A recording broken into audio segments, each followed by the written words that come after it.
नमस्कार, आप सभी का स्वागत है किस्से और कहानियों में।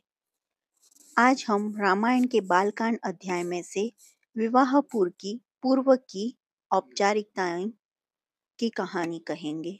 चलिए शुरू करते हैं। महाराज जनक के कनिष्ठ भ्राता कुशध्वज शाकंभरीपुरी में रहकर राज्य का प्रबंध किया करते थे। सीता के विवाह का समाचार पाकर महाराज भी शाकंभरीपुरी से मिथिला आ गए। अपने अग्रज महाराज जनक तथा गुरु शतानंद जी को प्रणाम करने के पश्चात वे बोले, हे भ्राता, अयोध्यापति पधार चुके हैं, इसलिए अब विवाह संबंधी कार्यों का शुभारंभ कर देना चाहिए। इस पर जनक जी ने शतानंद जी से कहा, हे गुरुवर, भाई कुशध्वज के कहने के अनुसार हमें शुभ रीतियों और विधि विधानों के अनुसार कार्य प्रारंभ करना चाहिए। अतः आप शीघ्र जाकर अयोध्यापति महाराज दशरथ को राजकुमारों सहित आदर पूर्वक यहाँ लेवा लाइए। शतानंद जी जनवासे में महाराज दशरथ के पास पहुंचे और उनसे आदर पूर्वक बोले, महाराज धीराज, मिथिला नरेश महाराज जनक अपने कनिष्ठ भ्राता कुशध्वज, परिजनों एवं समस्त मंत्रियों के साथ आपके दर्शनों के लिए उत्सुक हैं और अपने दरबार में आपकी प्रतीक्षा कर रहे हैं।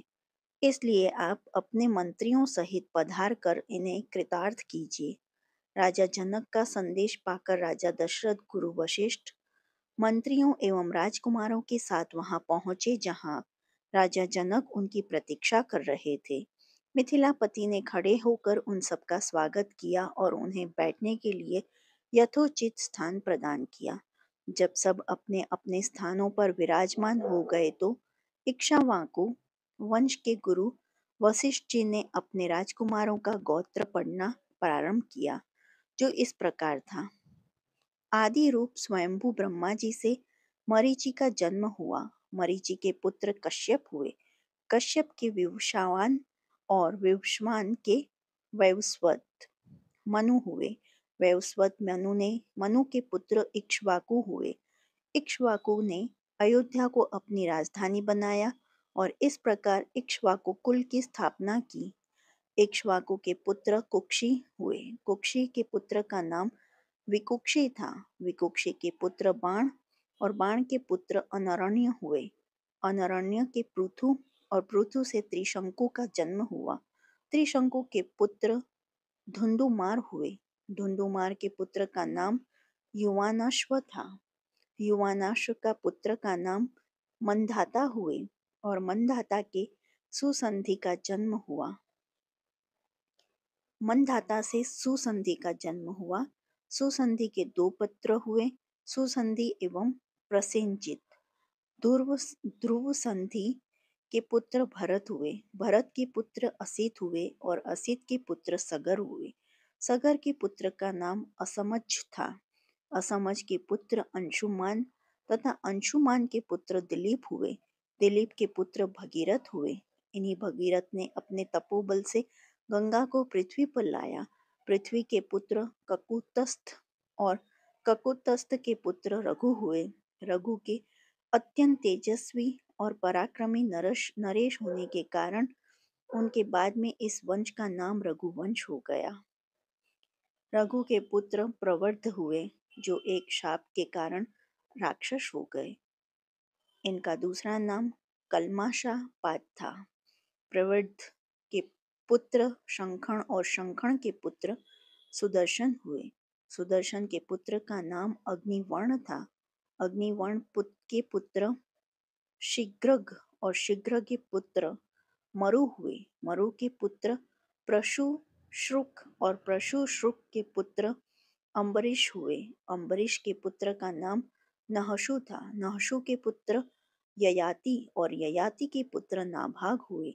नाभाग के पुत्र का नाम अज था और अज के पुत्र दशरथ हुए और दशरथ के ये चार पुत्र रामचंद्र, भरत, लक्ष्मण तथा शत्रुघ्न।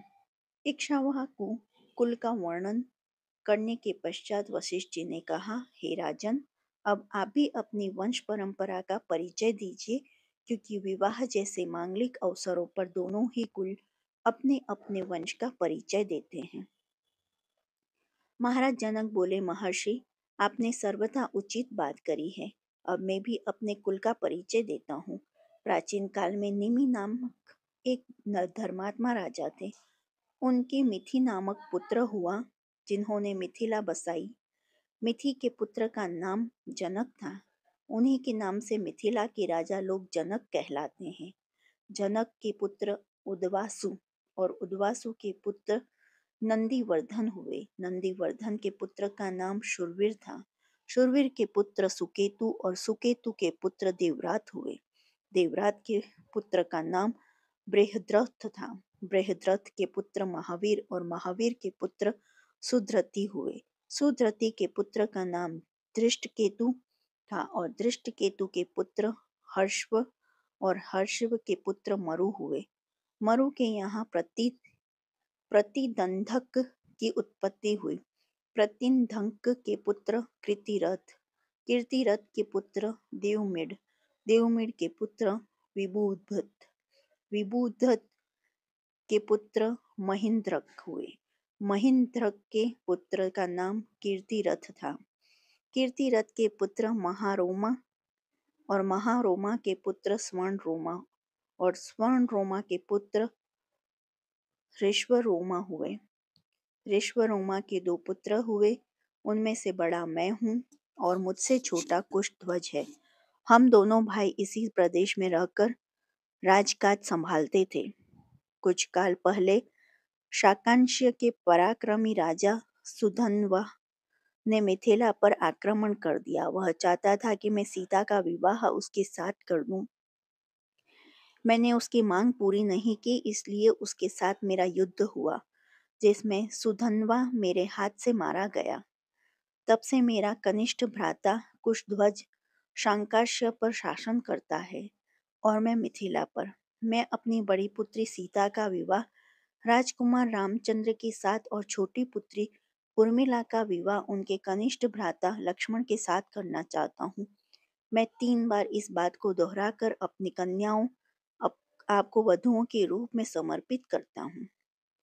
फिर मैं राजा दशरथ से कहने लगे, हे नृपश्रेष्ठ, अब आप इनसे गोदान कराकर नांदीमुख श्राद्ध का कार्य संपन्न कीजिए।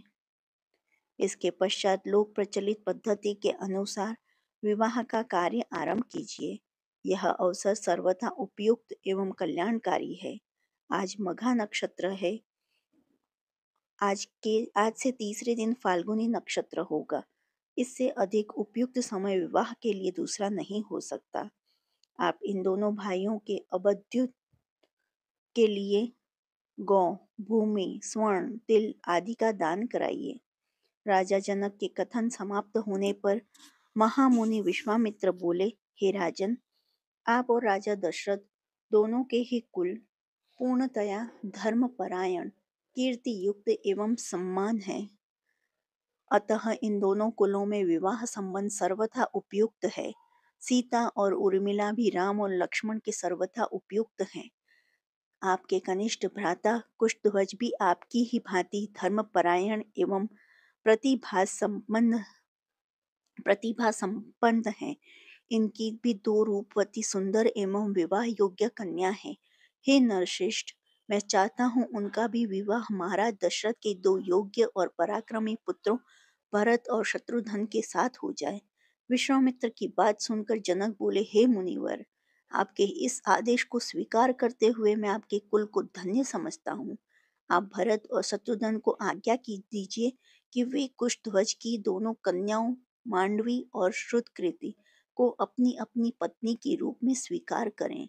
इसके बाद मिथिला नरेश से अनुमति लेकर राजा दशरथ वशिष्ठ जी और विश्वामित्र जी के साथ जनवासे में लौट गए। दूसरे दिन चारों राजकुमारों ने याचकों को 1-1 लाख स्वर्ण मंडित सींगों वाली गौएं दान की और भी बहुत सारा धन, आभूषण, रत्न आदि ब्राह्मणों को दान दिया। जो आपको यह कहानी पसंद आई हो तो please like, share and subscribe करें। देखने के लिए धन्यवाद। कमेंट बॉक्स में जय श्री राम लिखें। जय हिंद, जय भारत।